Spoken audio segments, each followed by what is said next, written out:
Okay, itong sunflower, itong Bonita sunflower with collagen firming body oil with SPF 30 na to ha. Mas maganda to pag gusto mong magpaputek. Pwede ito ilagay sa kilikili, sa mga siko, sa tuhod, sa singit, sa may mga kuyukot banda, sa may puwet yan. Ito maganda pang paputek. Umaga gabi pagkatapos mo maligo. Tapos ito Himalayan pink salt naman, mas maganda to. SPF 30 na rin to.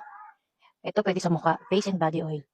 Mas dito sa mga, kunyari may kati-kati ganun, yung stretch mark mo, yung sa may bandang singit, sa may hita, ganyan. Pati yung sa tiyan, yung nakapanganak ka, may stretch mark, o lalo na yung mga nakapalang, nagbubuntis ka pa lang, alagaan mo na nito Himalayan pink salt na ganito kasi para hindi ka magkaroon ng stretch mark. Pag magkaroon ka man, mabilis siyang mawawala, napipade niya. Basta sa consistently na nag-a-apply ka nito. Ito ay may collagen, Korean citron, or moringa.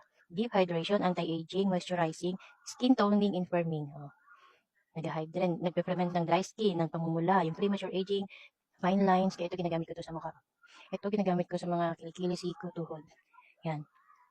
Meron to sa Yellow Basket. Pwede mong bilhin ng combined, ito, tsaka ito, or pwedeng dalawang ganito, dalawang ganito. Depende sa'yo kung ano ang gusto mo. Nandiyan sa Yellow Basket, mamili ka na lang, okay? Bye!